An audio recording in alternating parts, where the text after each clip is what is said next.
তোমায় যখন দেখি আমায় মন হয়ে যায় ভালো, আধার রাতের চাঁদ যে তুমি, তুমি ভোরের আলো। তোমায় যখন দেখি আমায় মন হয়ে যায় ভালো, ও গো মা, ও গো মা, ও গো মা, ও গো মা। আশা করছি মায়ের অন্তর ঠান্ডা হয়ে গেছে। এখন আমি অনুরোধ করব মঞ্চে নিয়ে আসার জন্য পানি পান করার সুন্নত। রাসূল আকরাম সাল্লাল্লাহু আলাইহি সাল্লাম আমাদেরকে পবিত্র সুন্নতের শিক্ষা দিয়েছেন। সেই শিক্ষার মাধ্যমে আমরা যদি নিজের জীবনকে পরিচালিত করি, ইনশাআল্লাহ আমাদের অনেক বড় বড় রোগ থেকে আমরা পরিত্রাণ পেতে পারবো।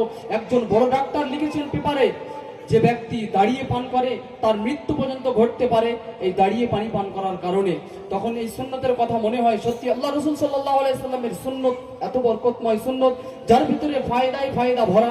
এই পৃথিবীবাসী যদি সুন্নতের উপরে আমলকারী হয়ে যায়, আমাদের পার্থিব এখানে লাভও আছে, তার সাথে সাথে সুন্নত হওয়ার কারণে আর নিয়তটা যদি রাসূল আকরাম সাল্লাল্লাহু আলাইহি সাল্লামের অনুসরণ হয়, তাহলে এর মাধ্যমে আমরা আল্লাহর কাছেও ভালো হতে পারবো। তো পানি পান করার সুন্নত পরিবেশন করার জন্য শারিক শেখ ও সানিউল মন্ডলকে মঞ্চে আহ্বান জানাচ্ছি। মঞ্চে এসে পানি পান করার সুন্নত আমাদের দর্শক মন্ডলীদেরকে উপহার দেবে। যে 6টি সুন্নতের মাধ্যমে এ জাতিকে পানি পান করার প্রয়োজন, সেই 6টি সুন্নত আজ আমরা হাতে কলমে এখান থেকে দেখে নেব এবং নিয়ত করে নেব এই মোতাবিক পানি পান করব। কোনোদিন বিধর্মীর মতো অন্যান্য পশু পাখিদের মতো আমরা পানি পান করব না। আসসালামু আলাইকুম ওয়া রাহমাতুল্লাহ।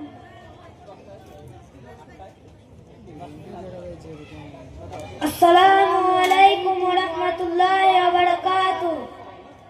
আসসালামু আলাইকুম ওয়া রাহমাতুল্লাহি ওয়া বারাকাতুহু। ওয়া আলাইকুম আসসালাম ওয়া রাহমাতুল্লাহি ওয়া বারাকাতুহু। ভাই কোথায় যাচ্ছ? আমি মক্তবে পড়তে যাচ্ছি। আরে দাঁড়াও, তোমার মক্তবের পাশেই আমার নানির বাড়ি। আমি পানি পান করে নেই, তারপর দুজন একসঙ্গে যাব। আরে ভাই, তুমি দাঁড়িয়ে পানি পান করছো কেন? তো কিভাবে পানি পান করব?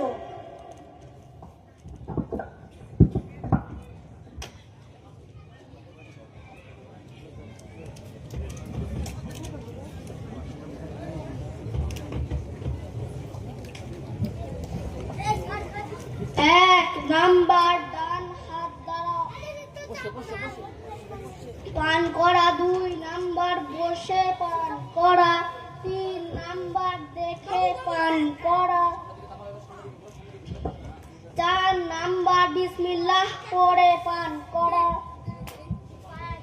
5 নাম্বার, 3 শ্বাসে পান করা।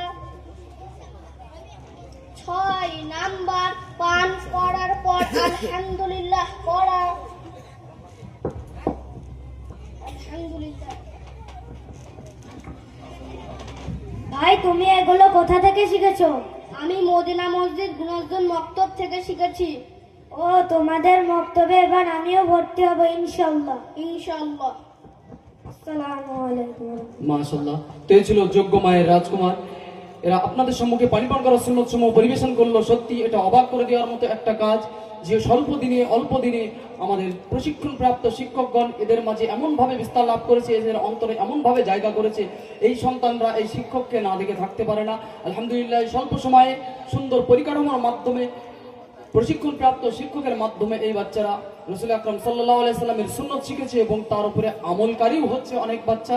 যদি এখন এই মুহূর্তে আমল নাও করতে পারে, ইনশাআল্লাহ একদিন গিয়ে এই সন্তান এমন তৈরি হবে যে পুরো সমাজকে চমকে দেবে, পুরো গ্রামকে আলোকিত করবে ইনশাআল্লাহ। তো এখন আমি মঞ্চে আহ্বান জানাবো, এই দিনিয়াত মুনাজ্জাম মক্তবে ব্যাচ আকারে পড়ানো হয়। এই দিনিয়াত